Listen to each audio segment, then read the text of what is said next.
The next thought after that is, wait a second, is he reading my mind right now? Is he judging my body language? Because this is not a good time for me to get my mind read. So can we maybe we'll just address that right now and try to dispel any awkwardness. What I'm hoping to share with you today are some tools that will help you to be more effective as you're trying to help and influence those that you're working with. And the tool is something that we all have. It's something that we're all born with. It's actually our very first language. And that is the ability to communicate non-verbally with our body language. Part of the reason this is such a big deal is because most of our communication that we do with one another is non-verbal. In a 30-minute conversation, two people can send over 800 signals back and forth. So that's 400 signals you're sending to the other person. Are you sending messages that are building trust and conveying confidence? And they're sending 400 signals back to you that are all clues as to what they're feeling in here. But so many of the gestures and expressions we make are universal. A couple studies that show this. This was one where they looked at identical twins that were separated at birth. So genetically they're the same but raised in different environments. And they found that people would still show similar nonverbal. So these are individuals that were born blind. They couldn't see other people as they were growing up to learn what the right expressions were and what the right body language was. But they found that these guys did the exact same kinds of gestures that everybody else did. So this is a universal tool that we're all born with. This is a common gesture in world sports. Anybody know what they call this? It has a name in sports. Surrender Cobra. I had hair once, it's true. I had a great childhood. I have tons of memories, great experiences that I had. But I also had my own share of challenges. Not long after this, I developed asthma. And because of that, that affected my own self-esteem.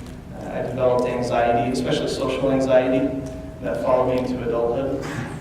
That anxiety shows up a lot, especially when you have to talk in front of large groups of people. So it's a good thing I don't have to worry about doing that anymore, right? I developed a bit of a stammer for a while, but for the most part, it was a good childhood. Fast forward just shy of a decade, and I'm about 14 years old, and me and my sister are doing something in the backyard, we're playing, and we get called in by my family to have a family chat. Family chats usually are not good, right? They sat us down, and my parents informed us that they were getting a divorce. And those that have been through that experience or something similar, you know what that's like, that wave of shock that hits you. You get that slight sensation of vertigo as you're trying to assimilate this new information that came. Big shock to me. I adjusted quickly, or at least I like to think I did, to the new reality. But I also, unfortunately, made some decisions about the way the world was. As the battle lines were being drawn between the two families, I quickly learned that I had to hide my emotions from certain people in the family. So similar to a little kid that touches a hot stove and decides I'm never going to do that again because it hurts. I did the same thing with certain people in my family that I decided I can't show emotions around these individuals. I also learned that there were certain people that meant what they said when they said that they had my back and that they cared about me and that they'd be there for me. It went beyond verbally telling me, they showed it in their actions. And years later now, looking back, I can tell that what they were really doing in their actions and in their presence and how they interacted with me, they were creating a safe environment for me where I felt that it was safe for me to open up. And that's something that's huge that we have to deal with. We really want to have influence with those that we're working with and the teens. They have to feel safe. If their walls are up and their guards are up, then we're not going to do that. We're not going to do it. These are different in severity, but the pattern is much the same. We're valuing something, but in the moment we're giving up what we value for what we want in the moment. So we'd have them pick something, it didn't matter what it was, we'd have them pick some things to keep goals around.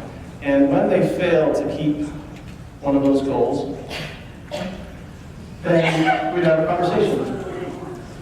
We would look back in time at that moment when they gave into an impulse and we'd analyze it a little bit. We would look for the telltale warning signs, the emotions, the stimulus that was starting to tip the balance of power in their brain. Our brain has this balance of power between the part of the brain that cares about getting up at 6 a.m. and not hitting the snooze button, that cares about not doing drugs, that cares about eating right and exercising, but then the other part of the brain that wants just what it wants right now. All right, let's show you the picture, and it'll have the same website on it if you're still trying to enter the code. First words that pop into your head. And I'm going to show a word cloud from this as we're getting your responses so we can do some sentiment analysis.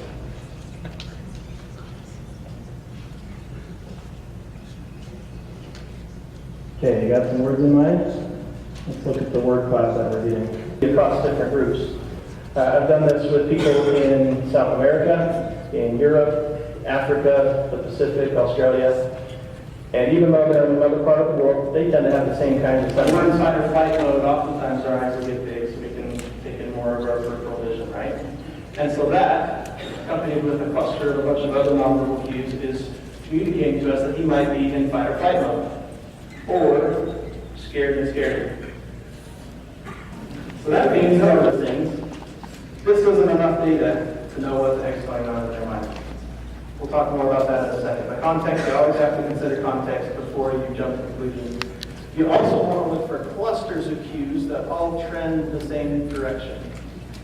If you can get more data points to indicate the same thing, that increases the likelihood that you're interpreting through that oftentimes when we're holding something in.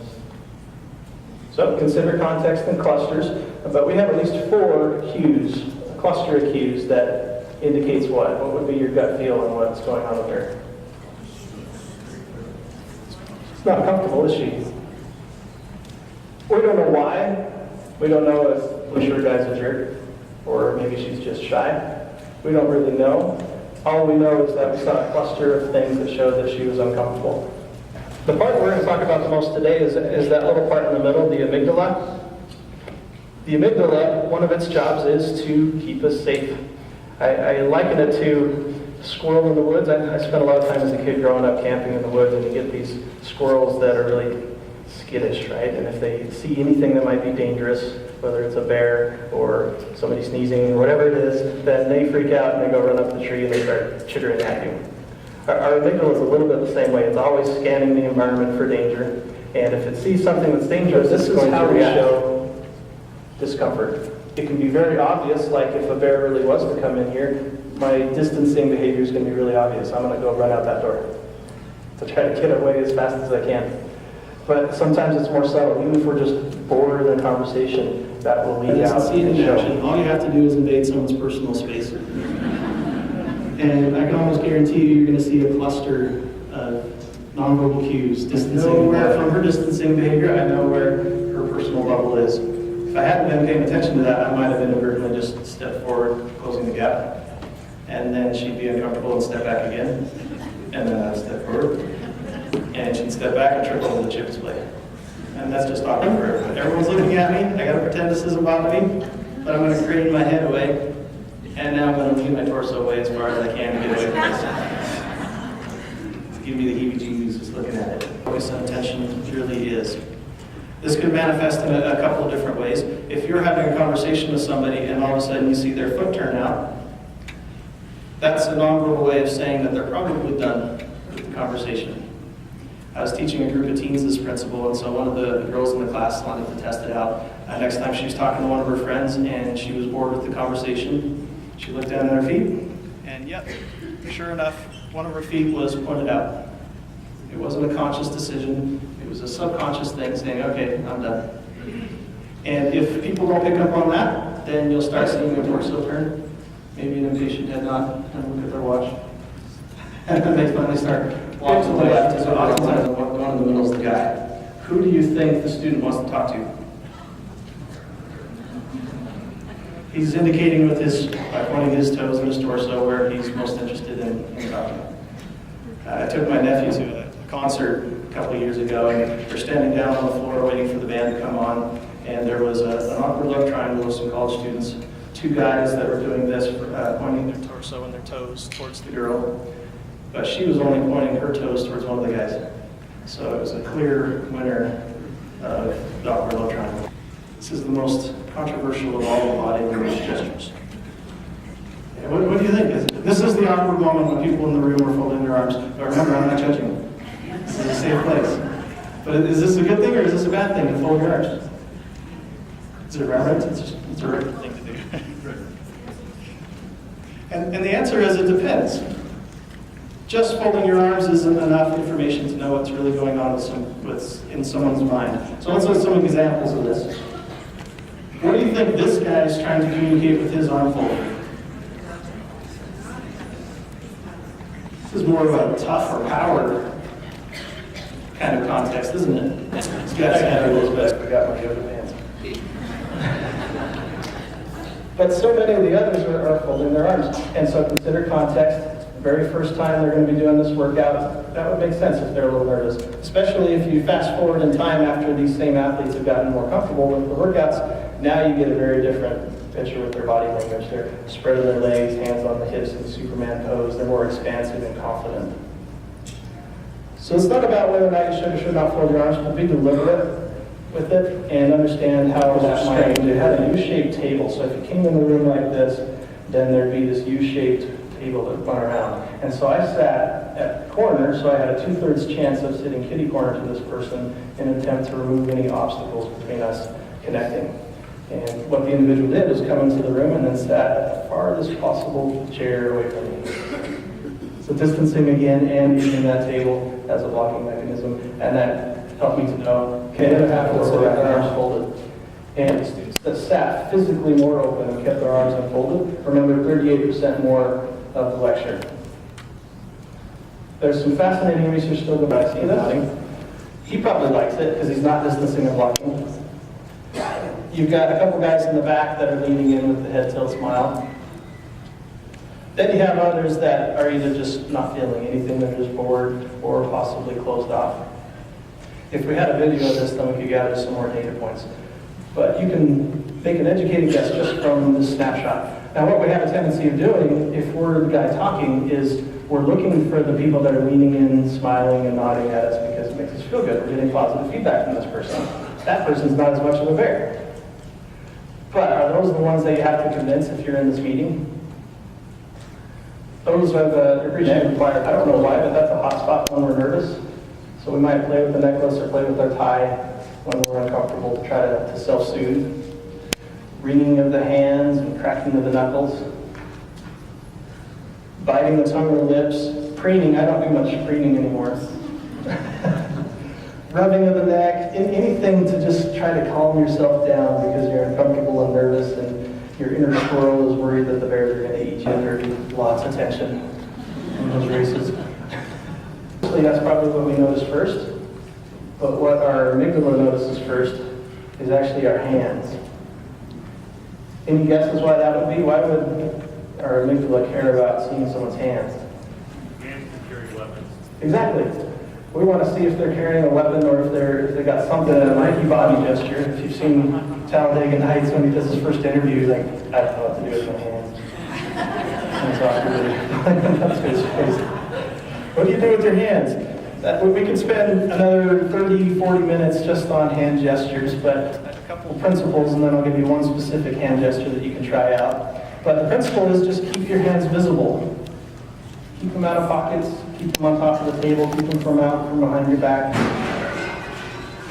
That doesn't sound good.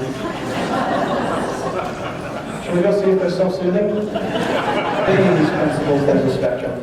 On one end of the spectrum, you're either hiding your hands or you're being very stiff and not using your hands. If I stood up here like this for the presentation, it gets very boring very quickly. But you don't want to go too far the other way. Okay? Where the jazz hands become a distraction to the message. Keep your hands visible and use them as you're explaining with my hand within reason, and let's see what impact it might have on how you receive it. Okay? So I'm going to try my best to just keep most of the nonverbals the same. Alright, so in a few minutes, I'm going to ask those that are sitting over here to come over to this side, please. And those that are on this side to go over there, please. And those in the back, if you could come forward, please. And then those in the front, you can sit anywhere you'd like. Okay, now gut feel, if you're listening to your inner squirrel, who feels okay with that request? No red flags. Raise your hand if you feel all right. Okay? So you don't even know what it is I might be asking you, but because I use this gesture, it's actually a vulnerable gesture. I'm showing a vulnerable part of my wrist, it's exposing veins. Then that appeals to your inner squirrel. It's a non-threatening, safe type of gesture, so you're more likely to go along with it. Okay, let's try it a second time. Okay, in a few minutes I'm going to ask those of you over here to come sit over there, please. And those that are sitting over there, if you could move to that side, please.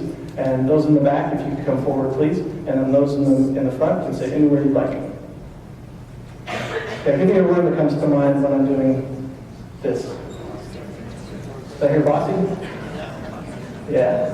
It starts to feel like a command, doesn't it? Almost condescending, especially if I were to tip my head up like this. Okay. All right, let's try the last one. Okay, in a few minutes, I'd like to ask you over there to come sit over there, please. And if you over there could come over on this side, please. And those in the back, if you could come forward, please. And those in the front can go anywhere you'd like. Okay, what does that feel like? That's more than a command, isn't it? That's telling me what to do. It's almost like accusatory or angry. I don't know. It takes it to a whole other level. All just from changing my hand gestures. Now you guys are getting this turn against his country and come work for the United States. And so to do this, he observed the natural pattern that human beings go through to establish trust and friendship, and he would apply that in these settings to try to build trust. And one of the first things he suggests to do when you first meet somebody so that you're appealing to their squirrel is to do this cluster of nonverbal cues. These cues are going to communicate to them that you're a friend and not a foe. The very first part of this cluster is a quick eyebrow flash. It's kind of a nonverbal tug. Okay? If you're passing someone in the hall, give it a try and see if they reciprocate. If they do an eyebrow flashback, that's a good. I was born in church a couple weeks ago, and there was a baby in front of me, maybe 7 months old, and so I thought I'd just try it. She was looking back, and so I just went to return the eyebrow flash and big grin on her. And in turn, they're more likely to like and trust you back. You'll see your dogs and cats do this sometimes too. It's a way that they'll show that they like and trust you. That, and they probably want to be scratched too. Okay, so eyebrow flash, head tilt. This was at a conference. Okay. If you were to cover her mouth and just slide and look just at her eyes, would it still look like a smile? That gives us a clue as to how you can tell if it's a real one coming from the actual emotion centers of the brain. A real smile engages the muscles around the eyes. They call this a Duchenne smile when you get little crinkles around the eyes. Now there was, I think it was University of Brussels did an experiment where they showed pictures to people that were smiling. And people that saw a true, genuine smile ended up having a mood boost. They felt a little happier from seeing the real smile. Do you feel happier seeing this bald guy? I like his haircut. He looks so jolly that it kind of boosts my mood just a little bit with gestures as that person. Charismatic people do this naturally, which is one of the secrets why they're so charismatic. They'll naturally mirror what the other person's doing in a subtle way. We're very tribal people. We like people that are familiar to us. We like people that are similar to us. And so if somebody's doing similar things to me, it'll feel like I'm on the same page as them, and I'm more likely to trust them. So here's a couple of examples. He would do that as a drill. He would power pose to regain some power. And after his 28 days, when he kept his goal, we decided to try to conquer another fear. He had a fear of heights. So we took him to the climbing gym, and he did his power posing before he went up and successfully climbed to the top of this wall, and then proceeded to do it a couple more times out in his hour. You feel a little overwhelming to some people? Not at all? Okay, excellent. If it does, if this is tons of information, tackle one thing at a time. Pick one skill that you learned here today and practice it until it becomes natural.